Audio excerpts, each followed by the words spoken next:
Armistice Day, Macron and Merkel mark end of World War I. French President Emmanuel Macron and German Chancellor Angela Merkel have left their own mark of reconciliation at the start of events to mark the centenary of the end of World War I.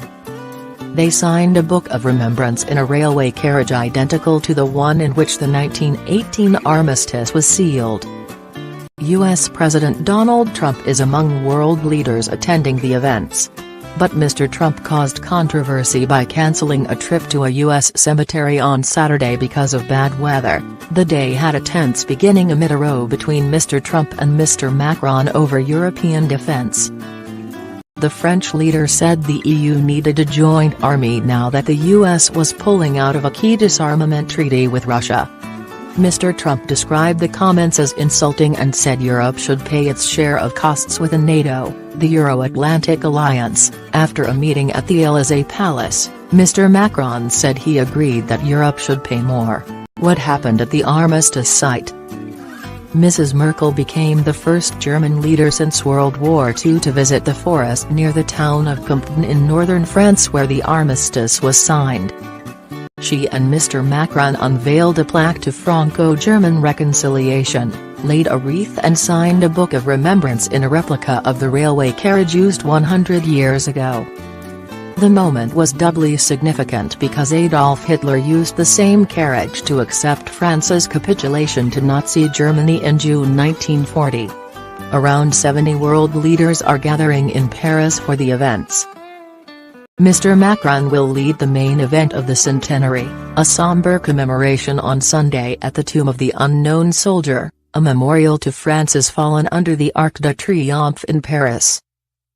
Sunday afternoon will see Mr. Macron and Mrs. Merkel attend a peace conference, the Paris Peace Forum, with leaders including Russian President Vladimir Putin and Turkey's Recep Tayyip Erdogan.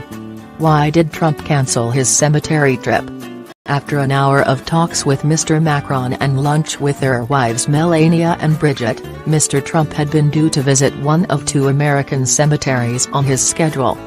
But he cancelled his trip to the Ain Marne American Cemetery and Memorial due to scheduling and logistical difficulties caused by the weather. White House officials later explained that low cloud would have prevented his helicopter from landing, and cited security concerns about arranging a motorcade to the site. General John Kelly, the White House Chief of Staff, attended on the president's behalf.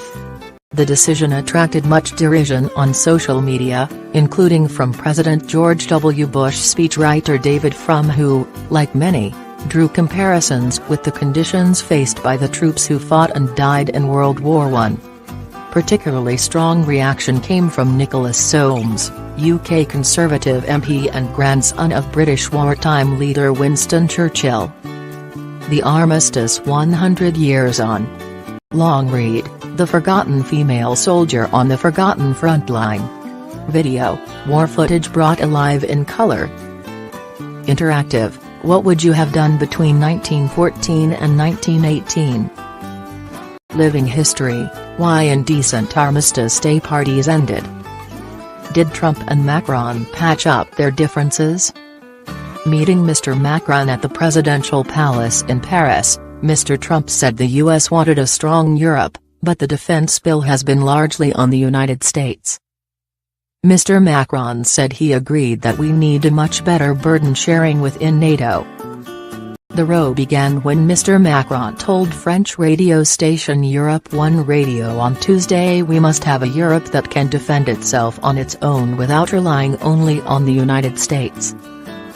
Mr. Macron went on to mention threats to Europe, including re-emerging authoritarian powers that were well armed on Europe's borders, and attempts to launch cyber attacks, before concluding, we have to protect ourselves with respect to China, Russia and even the United States of America.